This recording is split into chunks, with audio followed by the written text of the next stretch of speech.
It's 10 random trivia questions with me, trading answers with Hawaii's best trivia host, Katie Christopherson, a.k.a. The Trivia Girl on Instagram. This is Trivia with Buds.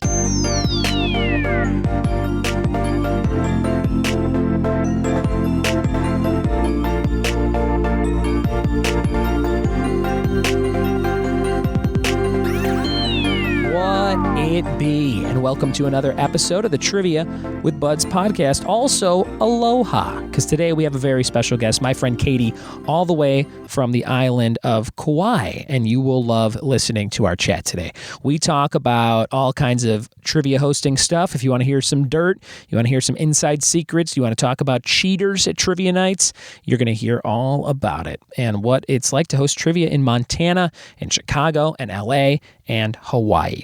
So get ready for that. It's a fun little chat, and we haven't done a longer episode like this in a while, so I think you will love going back to the old format just a little bit on today's episode. Happy Monday, and hope you had an excellent weekend, by the way. I know I did. Had a random party booking, kind of a last-minute thing through this website called Gigmasters, and it was kind of like an eccentric group at a big fancy house in the Hollywood area, and we were doing 80s and 90s trivia, and it was pretty standard. They were having fun, and then at the very end of the party, like the last 10 minutes, somebody walked in and was introduced as Toni Basil from the song Mickey. She had that hit song, Oh, Mickey, you're so fine, you blow my mind, hey, Mickey. So that was kind of interesting. I didn't really get to meet her. I didn't want to, go up to her and start clapping or anything. So, but that was kind of a weird little add-on to the night where I was like, all right, this is almost done. And okay, there's the girl that sings Mickey. And all right, have a good night, everybody. So I just wanted to share that story with you. Toni Basil or Basil, I'm not sure exactly how you say the name, but she was at some trivia with me just the other day. That same night, I had my wife Ashley hosting bingo for me out in Riverside at a place called First Class Pizza. That was our second week of bingo, and she did great. I gave her 50 bingo dabbers, and she used 46 of them. So we had a ton of players. It's a really small little space, so to have that many players is very cool. And that was our second week. Our third week's coming up, and Ashley will be hosting again this weekend. So if you live anywhere near Riverside, California, you want to play some pop culture bingo, that's movies and music and numbers and tons of cool swag and prizes. Check it out, triviawithbuds.com. Click on the event for First Class Pizza Bingo. We'll also be taking over their trivia the first Wednesday of April. So if you want to come play trivia every Wednesday from 7 to 9, that'll be with my good friend Ezekiel Echevarria. So Zeke will be out there from the Rancho Cucamonga area hosting in Riverside, and he's a great host, great comedian. You're going to have a great time. Yesterday was Mario Day, which is March 10th, which I didn't even know was a thing. But basically MAR and then 10 is also like, if you spell it out, kind of like the word Mario. So Nintendo had this huge sale on games. They had Mario Aces, the tennis game, Mario Party, Mario Odyssey, Mario Brothers Deluxe, and Mario Kart on sale for $40 instead of $60. And if you're a Nintendo fan, you know that stuff never goes on sale. And I even waited a day. I waited 6 hours from when I saw the sale, and all the Amazon links and Walmart links for the codes, because they were the download codes of the games, had already been sold out, which is insane because it's a code. I don't get how you can sell out of it. But I had to buy them on Best Buy. But I ended up buying Super Mario Brothers Deluxe and the Mario Party for Switch, which are really fun games, especially to play with the kids. So that'll be fun in weeks and months to come to try and dominate those games on the Switch. Went out and got me a new 128 gigabyte micro SD card to hold all those new games on the Switch as well. So I'm excited about that. And I'm excited for today's episode, which is with my friend Katie Christopherson. She is a real sweetheart, and she hosts over there in Hawaii. Has about 4 places, it sounds like. And you'll hear all about her experience in hosting trivia in today's episode. We also go back and forth with 10 questions on random topics from me to her. And we score pretty high on each other's quizzes. So let's see how well you do playing along with this very chatty and fun trivia episode. We're going to jump into those 20 questions right now. Here we go. Sitting here on a Skype call, recording this in my car, which is a 2009 Hyundai Sonata, and the decor in here has got to be the exact opposite of the background of the person I'm talking to right now, who is from Hawaii. Her name is Katie Christopherson, and you might know her as the Trivia Girl on Instagram. What's up, Katie? Hi, Ryan. Hey, thanks Aloha. Aloha. Thanks for joining me today. Tell me a little bit about your background in trivia hosting. So I've been hosting trivia for 9 years now. It's something I started back in Montana. Oh, okay. And then moved with me to Hawaii about 4 years ago. Okay. So yeah, I'm here on the island of Kauai and hosting trivia nights all over the island here. I've got about 4 different regular gigs. So yeah, I just love trivia. I love writing the questions, and I love hosting the game and meeting all the people and constantly learning new stuff. That's fantastic, and quite the leap from Montana to Hawaii. I bet you there's no other trivia hosts that have ever done that. No, there was no trivia on this island before I got here. Oh, that's amazing. So how long did you host in Montana before you headed out to the islands? For 5 years. Okay, cool. So you had a lot of experience doing it, and then when you moved there, you're like, I'm going to start this up. No one's doing this, and they took to it, and now you got 4 places. Yeah, exactly. That is so cool. And, I know as well as you that you kind of make some really cool bonds with trivia players. So I'm sure the time that you've built up those nights, you've got a lot of cool friends and stuff around the Hawaiian trivia scene. Oh, for sure. Yeah. Yeah, the relationships that come out of hosting trivia is probably, one of the best parts about it. And in fact, when I moved here, when I got my first bar and started doing trivia there, that was kind of like opened the door for my social networking. Oh, that's awesome. Really great. Mm-hmm. And what would you say is, besides obvious differences in terms of hosting trivia or playing trivia, what is the biggest difference between, a trivia game in Montana or a trivia game in Hawaii? I don't think there's much difference at all. Gotcha. So you can use the same types of content, or do you do a lot of local and cultural stuff?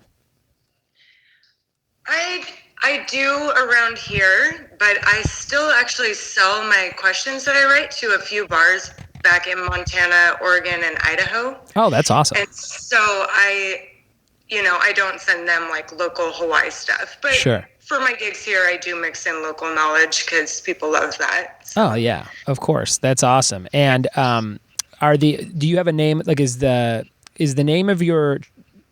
Do you work for a company or is it all just independent? It's all just independent. Cool. And then, so would the name of your company be The Trivia Girl? Is that what you go by? Yeah, that's the name that I go by, and the name of like the game itself that I write is called Trivial Beer Suit. Oh, nice. Very cool. Where did you get that name from? It's just the first thing I thought of like 9 years ago back in Montana when I started hosting my first trivia night. Very, very cool. I love it. And those questions are being used, it sounds like, all around the country. So that's very, very cool. I moved to LA about 6 years ago, going on 7 years. And I had kind of the opposite thing where people had told me that lived here, they're like, oh yeah, there's like no trivia out here. You could start it up, because I was doing it in Chicago at the time. And when I moved out here, I'm like, oh, I'll just probably fall into a bunch of these bars that want to do it. And it took me about a year just to get like one bar to try it. And so it was a really slow start for me. And I didn't really think of it as something that, I was moving out west to do. I was like, well, I could fall back on that if I need to. And eventually I needed to. So it all worked out good because I've kind of blossomed into this bigger, better version of everything I was doing to begin with. But changing cities at any time can always be a challenge. So that's really cool that you got that to work for you. Yeah, it was just really lucky that like nobody had even heard of trivia out here. They're like, what do you mean? Like they didn't get it.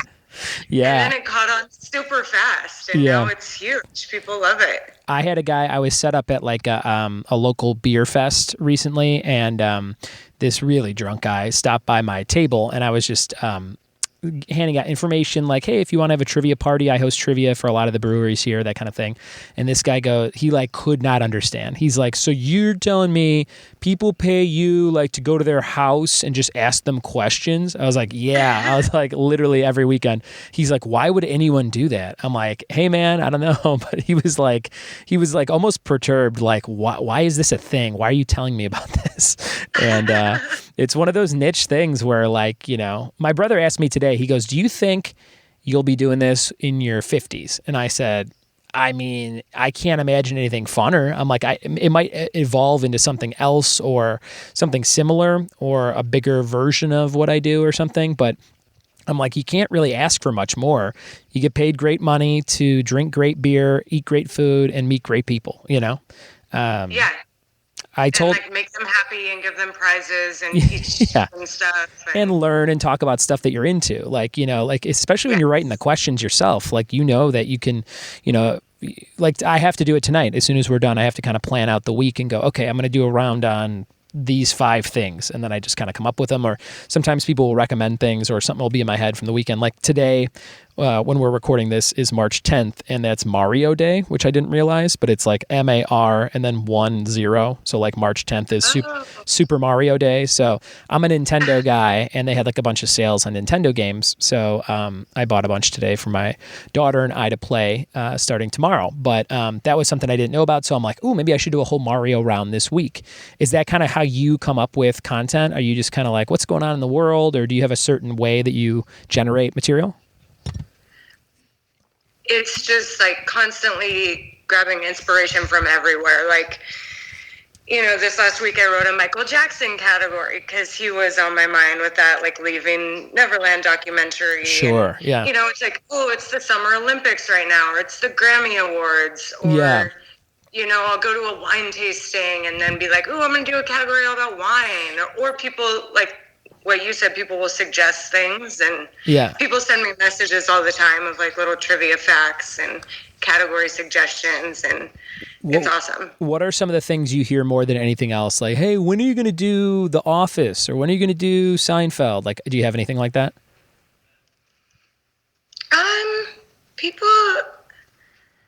People tend to request Disney a lot. Yeah, I would say Disney and Harry Potter and The Office are my 3 biggest ones that people are like, when are you doing those? And I do try and do them every, 3 or 4 months. I try and do one of those somewhere because I know that it'll be a draw for that night. But usually the people that are requesting it are never there at the night. That's like the one night they'll miss, or they're like, hey, what happened? And I'm like, I did it last week. And they're like, oh, what? Yeah. That happens all the time to me too. Yeah. So it's hard to please everybody, but it's fun to try, I guess. Well, today on this episode, now that we know a little bit more about each other, I thought it'd be fun for us to do some trivia back and forth. So we'll kind of just do like 10 questions back and forth and BS about the topics and answers and things like that. Are you good at totally random trivia? Are you a good trivia player, like in general? I'm actually not as good as a lot of people I see. But when I'm traveling, I love to go to trivia nights, no matter what city I'm in or what little town. So I love to go. But I bring my fiance with me because he's actually a lot better at trivia than I am. That's awesome. I'm good at hosting it, but he's better at knowing these random things. So we'll see how I do on your quiz. Hopefully you don't take it too hard on me. No, yeah, this is a good mix. So this is the questions I'll be asking you are from one of my confidence rounds. So listeners of my show will maybe recognize that it's 10 totally random questions, and there's no set category. They're usually a little bit tougher because it's the last round of the night for me in my live events, and I kind of stole the concept from a company in Chicago I used to work for called Yes I Am Showbiz.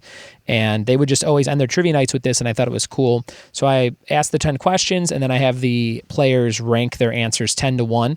So 10 is the thing they're most confident in, and 1's the thing they're least confident in, and you have to use each number 1 time.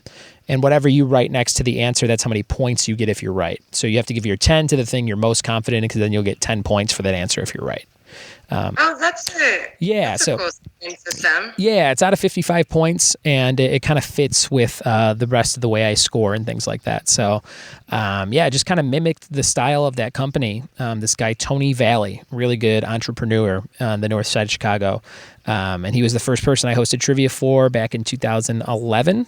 And I lived far from the city at the time, so I said, do you mind if I kind of take this and host some stuff closer to my house? And he said, yeah, no problem. So he's always been a huge advocate of mine, and he's a real good dude. So shout out to Tony Valley, and yes, I am show business in Edison Park, Chicago neighborhood, California, Illinois. I'm still living in both places in my head, I think, except when it's cold. I'm like, no, I'm just in LA now. I'm not in Chicago anymore. But okay, cool. And then are your 10 questions from anything in particular? Nope, my 10 are just all random. I've got some music, geography, sports, movies. Love cults. Yeah. Ooh, did you say cults? Like like drink the Kool-Aid type of cult? All right. Very cool. Yep, that's the kind. All right, let's see. It wasn't actually Kool-Aid. It was like a Kool-Aid knockoff. Oh, I love it. Flavor Aid. Oh, yeah. Oh, that's a good little piece of trivia. Yeah. Is that what they used at the famous one? Yeah, Jonestown. Yeah, that's it. I guess I don't know if you should call that the fame. Oh, what's the famous cult murder? Like, I'm like making light of it. All right, here we go. This is the first question. I'll see if you can get this one. Number one, who was pronounced dead at 1 p.m. on November 22nd, 1963 in Texas? JFK? It is JFK. Nice job, Katie. Well done. My wife is a history major, and she does not do anything in the field. So I always say, hey, at least you would be good at these type of questions if you came with me to a trivia night. I'm like, that's worth like 80 grand, right? She just kind of leaves the room when I say stuff like that. But yeah, JFK, 1963. And that was a movie, I think, it was like a Stephen King book, which was the name. It was like November 22nd, 1963 is the name of the book, I think. And then they made it into like a Hulu series with James Franco.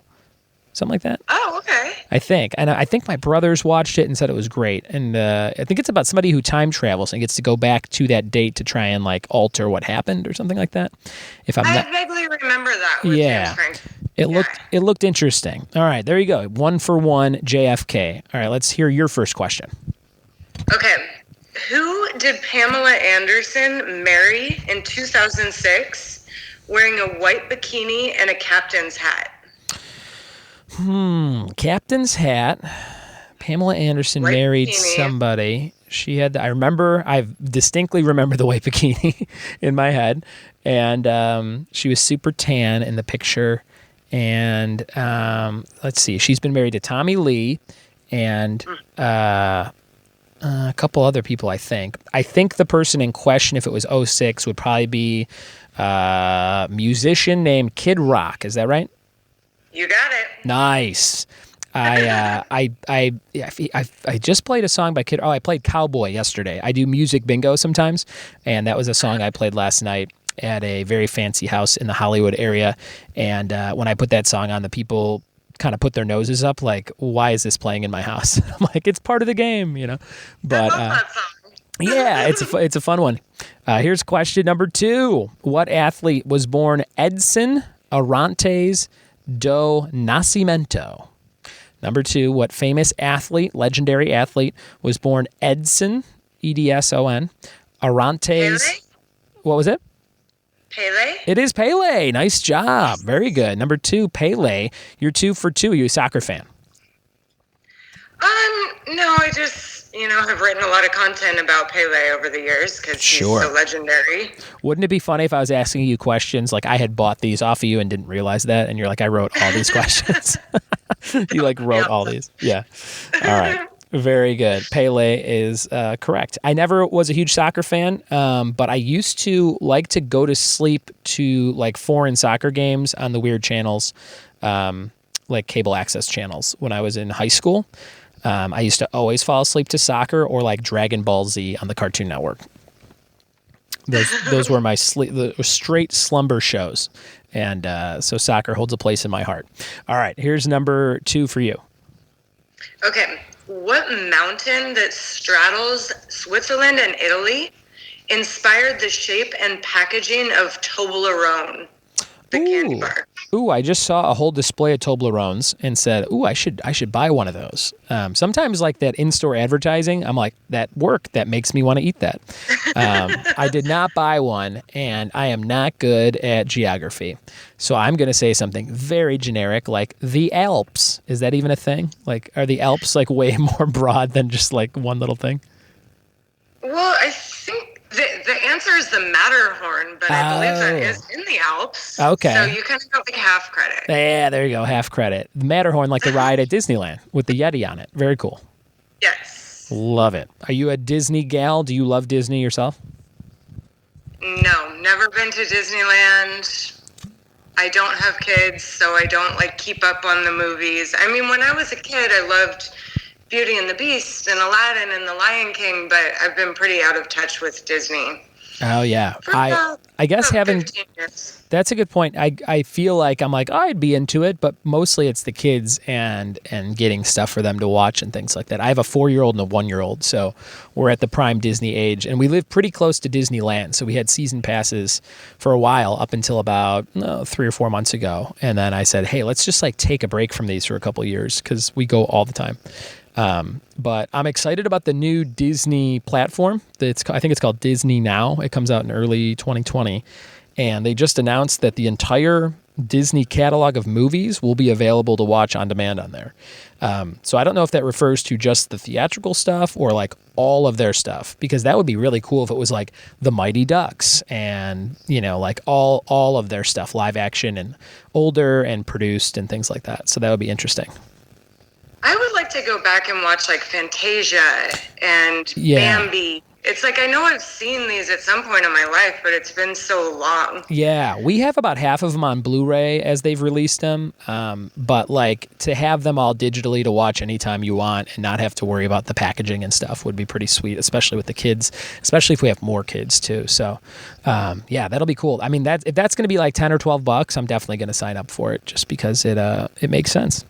All right, Here's number 3. What company began selling apple butter in 1900 with a full line of jams and jellies that followed? Number 3. What company began selling apple butter in 1900 with a full line of jams and jellies that followed? Number 3. Apple butter.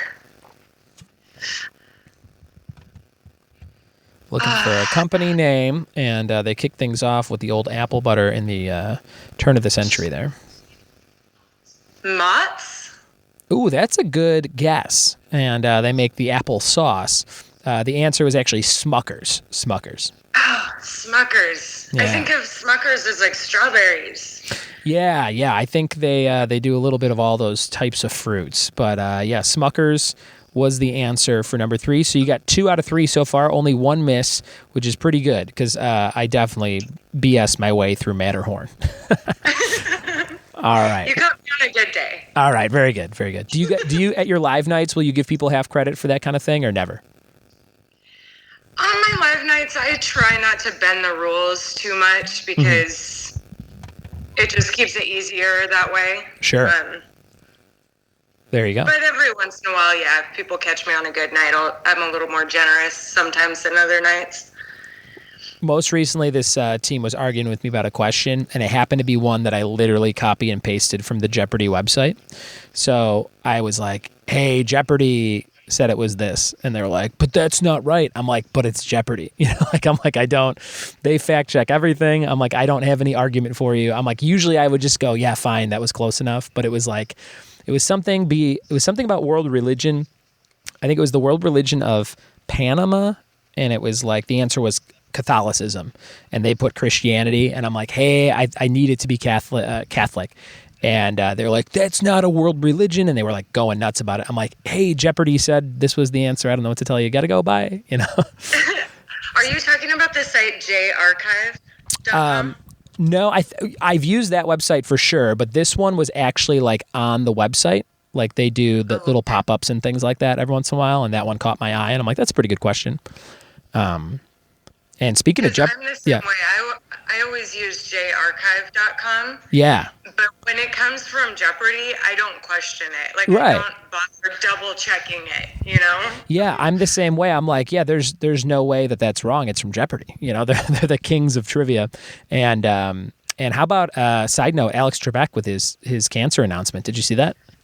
I just heard about that. Yeah, I mean, it's really sad news, but like the way he handled it in the video is so endearing, and I can't. He like cracks it. He's like, "Hey, well, I have 3 years left in my contract, so I got to finish that up." You know, like, oh, okay, so it's. Oh my gosh, Ryan, is this your next job? Oh, I mean, that would be pretty sweet, but I don't think I could fill the shoes. I mean, who could fill those shoes? I don't think anybody could.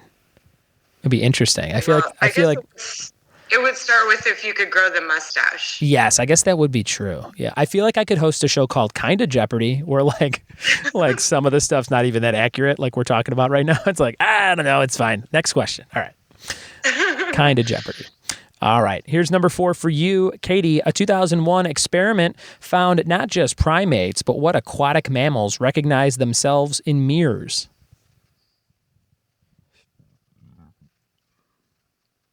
Dolphins? It is dolphins. 100% correct. Okay. Nice job. There was a long pause there. I assumed that there was no way you could have Googled that in that amount of time, and I think you got dolphins. Nice job. Yeah, I got it. I was just repeating the question in my head again. Oh, yeah. And that was just a lucky guess because dolphins are so smart. Speaking of Googling, do you ever catch people cheating, and what do you do when you catch them? Well, I definitely make a big scene out of calling them out. Yeah. And because the other teams like that. Sure. You know, when you really enforce the rules. So my policy is that if you or anyone on your team is like on their phone at all during the rounds, then you're automatically like ineligible to win the gift certificates and the prizes. Yeah. So sometimes I'll just, I'll say, okay, well, you guys, you lost you can stay and play, but you can't win the prizes. And then other times, though, I'll call them out and then just tell them, like, to be really extra careful. Because I think that most of the time when I see people on their phones, they're not actually Googling the answers. They're, like, taking a selfie or sending someone a text or something like that. Exactly. So. And it's hard, especially in 2019, to be like, nobody could be on their phone for any reason. It's like, and I can usually see the phone and I'm like, I see it's a text message. You know what I mean? But yeah, the biggest thing is people really like to tell you as the host that other people have their phones up. And I'm like, I'm like, all right, I'll keep an eye on it. Also, 99% of the time, the people that are straight up cheating on their cell phones are so far behind that if they use their phone the rest of the time, they wouldn't even get third place. So it's like a weird thing where I have to enforce it, but then like I half jokingly like brush it aside. But then also every once in a while it will be an issue. Like one time these two guys used their phone the entire time and they were in first place, and I'm like, hey, I can't give you guys first place, use your phones. And they're like, oh, you can't do that? And I'm like, come on, guys. Like 2 hours of trivia just looking it up on your phone, why is that even fun?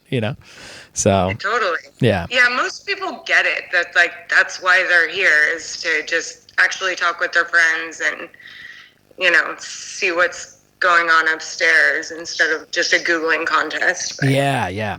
I had an instance one time where a girl, she would like wait till the first half of the round was read and she would write down all the questions and then she would excuse herself to go to the bathroom and look up like all the first answers. And then she would come back with the answers to like the first 6 and then hopefully do well on the last 5. And someone goes, she's doing that, right? And I'm like, I had no idea. That's like covert shit, Yeah, I've actually, like, back in Montana at this one bar that I was at, we had to, like, enforce, like, and I couldn't, like, enforce it strictly because, I have no jurisdiction in these places, but yeah. It was kind of like this voluntary, like, no going to the bathroom during the rounds, like, because people were watching each other do that, and the competition was so stiff at that particular location that everybody kind of complied with it. And sure. it weeded itself out. There you go. That's how you solve it. All right. We got number 4 from you for me. Okay. I actually didn't ask you number 3 yet. Oh, sorry. I might have skipped 2 then. Yeah. Okay, here's number 3. Okay.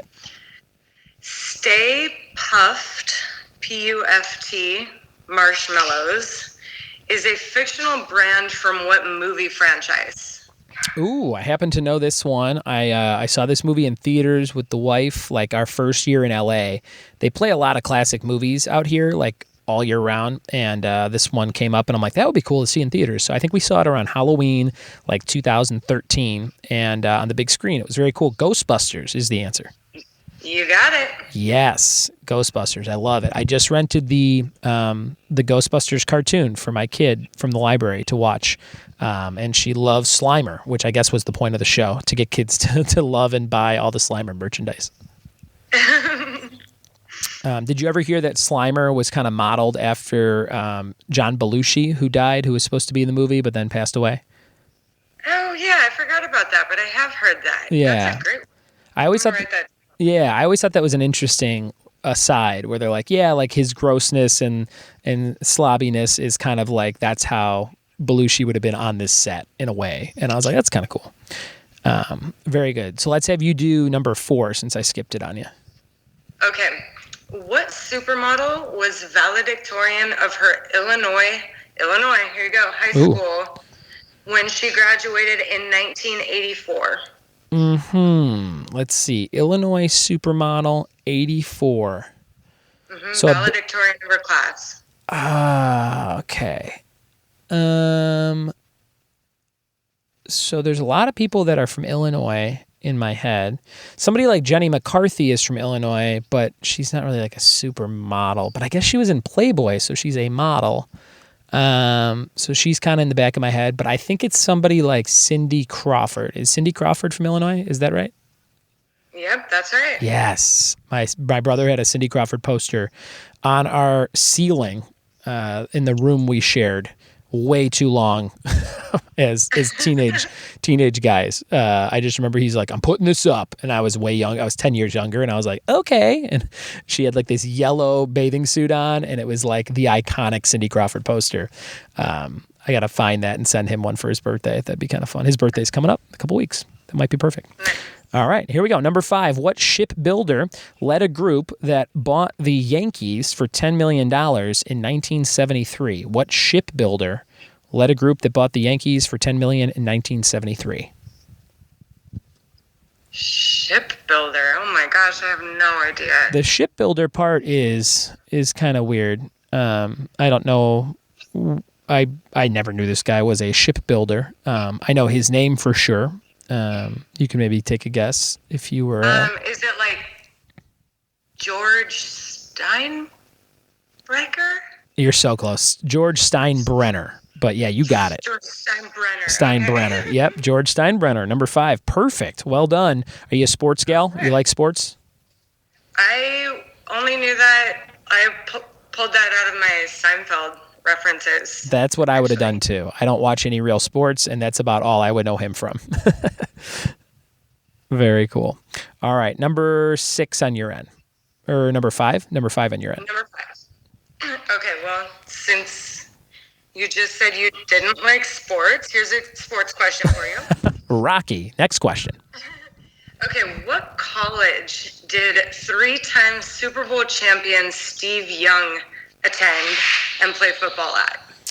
My answer is Brigham Young University. Yes. Because, wait, is that not, that can't be right.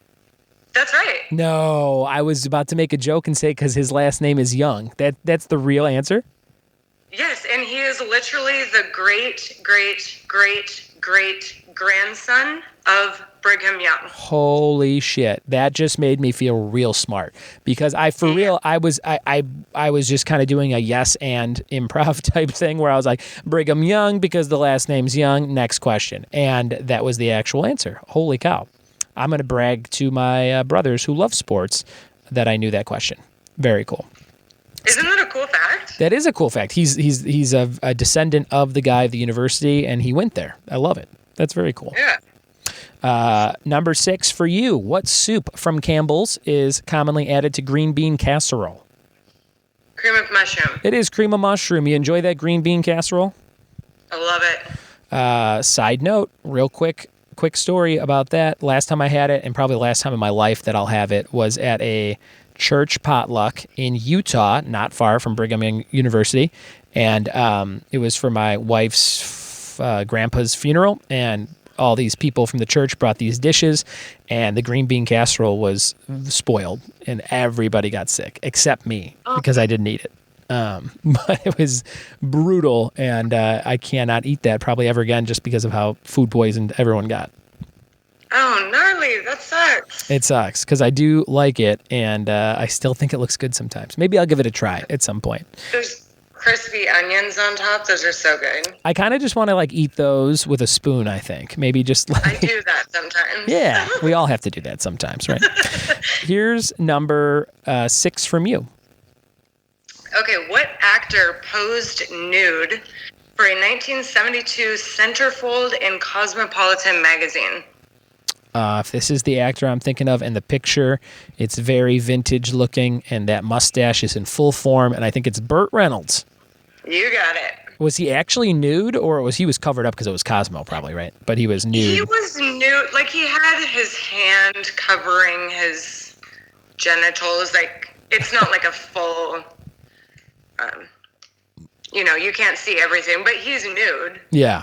That's an iconic picture, which someone should blow up into like one of those twin-style pillowcases for the big twin pillows, or the double pillow, or whatever that's called. That's a good idea. That would be I think that'd be a big seller. Here's number 7 from my list for you, Katie. What was the name of Terry McMillan's best-selling 1992 novel about 4 African-American friends? Oh, Waiting to Exhale? 100% correct. Waiting to Exhale, 92. Nice. You nailed it. Number 7. Well done. Have you ever seen the movie? I've never seen it. Yeah, I've seen the movie, and when I was in high school, I loved the soundtrack. Oh, nice. Who was on there, though? I'm going to guess some groups. The Fugees? Were the Fugees on there?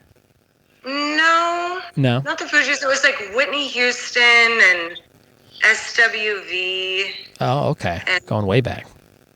Yeah. Awesome. Number 7. Yeah. What do you got? Okay. I've got a music question for you.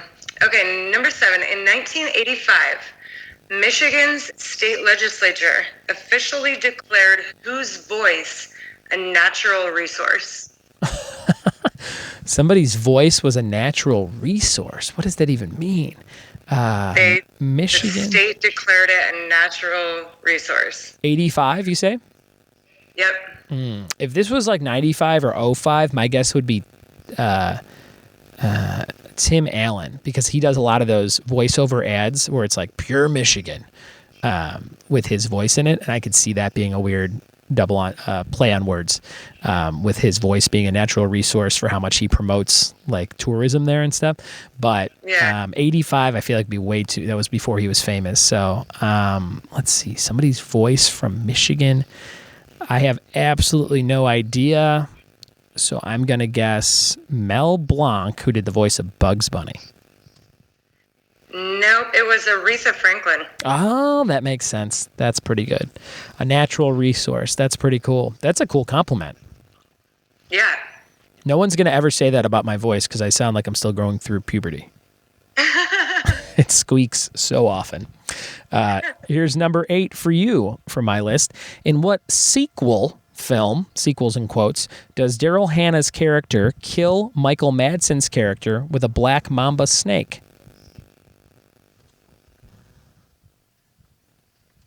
Oh, I have no idea. Have you seen a lot of Daryl Hannah, Michael Madsen movies? No. All right. The only Daryl Hannah movie I can remember is that mermaid one. Splash.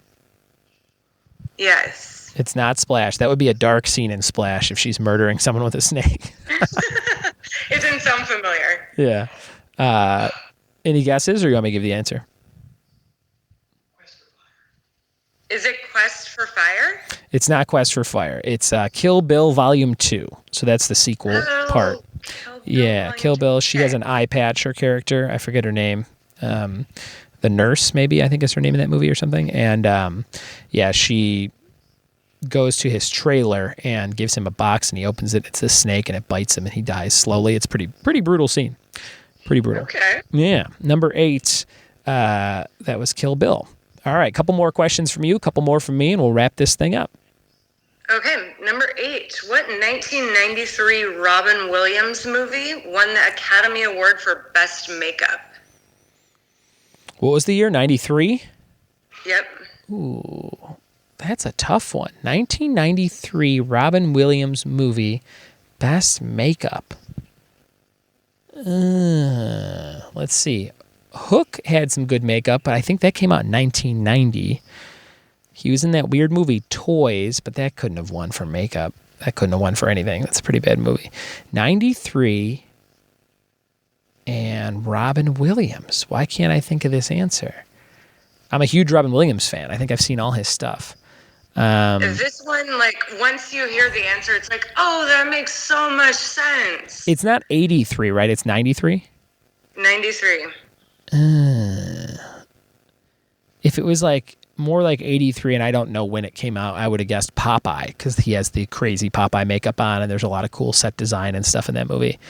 But 93 Robin Williams, and this is makeup. This is a weird guess, but is it The Birdcage? No, but I can see where you're coming from on that, but Yeah. It's not. Okay, what do you got? Mrs. Doubtfire. Oh, wow, I'm real dumb. Yeah, that's like the 90s, 93 movie, of course, with the makeup. I don't know why I couldn't picture that. I was like, maybe in The Birdcage there's some crazy makeup scene or something like that. I couldn't pull it, but that was good. That's a great question. Well done. All right, we got 9 and 10. Here's number 9. What U.S. city is home to the Westminster Dog Show since 1877? It's in New York, I believe. Yeah, that's the answer. New York City. Well done. Oh, it's in New York City. Okay, Yeah, cool. I'm going to accept that as an answer, even though you might have been doing an ellipsis over the podcast. New York City is correct. Westminster Dog Show. Well done. I would have probably guessed Westminster, which a lot of people did when I asked this question live. That's the first thing I thought of. I'm like, is it Westminster? Yeah, that's got to be a place, right? All right. Number 9 from you. Okay, number 9. When 39 members of the Heaven's Gate religious group or cult committed mass suicide in 1997, they were all wearing what brand of shoes? Ooh. I know that they were white. I think they were high tops. And I think it's got to be probably Nikes, if I had to guess. White Nikes, white. Yep, it's Nike. It is. Okay, cool. All right, very good. That was me kind of dancing around. I'm like, maybe it's like K-Swiss or something weird, but I'm like, it's got to be white because you've heard them, like you've heard the phrase like shaved head, white Nikes, drink the Kool-Aid, like those 3 things kind of here and there. Yes. And you mentioned earlier, because we said that it's not actually Kool-Aid, it was Flavor Aid. Is that right? Yeah. Flavor Aid, the Kool-Aid ripoff. Number 10. Last question from me to you. What dish of meat and vegetables cooked in an Indian-style sauce is also the last name of an NBA player? What dish of meat and vegetables cooked in an Indian-style sauce is also the last name of an NBA player? Gosh. Like tandoori? That's a good guess. It's actually curry, like Steph Curry. Oh, curry. Okay. Yeah, curry was the answer there, number 10. And kind of a tough one to figure out if you're not in California where you hear his name literally every day when the NBA season's going on. But yeah, there it is, curry. Here's number 10 from you. Last question of the whole podcast. Okay, number 10. Nokia started in 1865. Wow. As a 1-mil toilet paper manufacturer in what Nordic country? Oh my God, that's a loaded question. Nokia, like the cell phones? Yep. Toilet paper manufacturer. 1865, they made toilet paper. In 1865 in a Nordic country. Oh, man, I'm so dense. I don't even really know what Nordic country means. What's that, like Scandinavia? That's my guess. Scandinavia. Is that It's Finland. Finland. Okay. Is Scandinavia a Nordic country, or is that a Scandinavian country? It's kind of confusing with like the Nordic and the Scandinavian countries because you've got like Sweden, Switzerland, Norway, Finland, Iceland, and some of them are considered Nordic and some of them are considered Scandinavian and some of them are considered both. That's right. Okay. But I double checked for Finland and it's definitely Nordic. Very, very good. Awesome. Well, I didn't really keep score, but it sounds like I got maybe half and you got more than half. I think you only missed, you only missed Curry, Kill Bill, and Smuckers. So you only missed 3. Well, you only missed 3.5. Very cool. We were very close. Yeah. Awesome. So we would kill at each other's trivia nights, basically. That's awesome. Totally. And make it out to LA sometime. I would love to come check out your trivia. Yeah, what we're going to have to do, we're going to have to just trade routes, kind of like a paper route. Like I'll come out to Hawaii and I'll host your nights for a week and you come here and host my nights for a week. But you do have to take care of my kids who poop and cry a lot. So get ready for that. I don't know if you want to put me in charge of that. That would actually be like an awesome reality show, like the life of a trivia host, and like we switch. Like that would be a cool episode if one of our lives was a reality show. So I'll get to writing because those things are definitely written. So we'll figure out the best way to do it. But awesome, Katie Christopherson, the Trivia Girl on Instagram. Anything you want to plug before you get out of here? No, but just. Yeah, if anybody's ever finds themselves visiting the island of Kauai, you can just, look me up really easy. I'm pretty much the only trivia girl around here, so very cool. Love to see you sometime. Yeah, that would be awesome, and I hope to connect with you again. Thanks so much for being on the show. Okay, thank you, Ryan. All right. Boom. There it was. Katie Christopherson. Oh, man, I'm so glad to know her. She is a delight to talk to and such great questions, such great stories and banter. And Katie, you're welcome on the show anytime. Hope to have you on again very, very soon. If you're looking for content, you could check her out. Again, just send her a message on Instagram, instagram.com/thetriviagirl, or just search for The Trivia Girl. You'll find her. And if you need some content for your quizzes, maybe you're hosting somewhere and you need some new material, hit her up. She writes for a bunch of different bars, like she mentioned in the episode. So check it out, The Trivia Girl on Instagram. All right, guys. Thank you so much for checking out today's episode. Like I said, I got some new Nintendo Switch games. If you want to add me, my friend code is listed in the show notes of the episode. I'll make sure that's in there if you want to play some Mario Kart with me, some Smash Brothers with me, which I don't own. I have to return it to the library today, which stinks.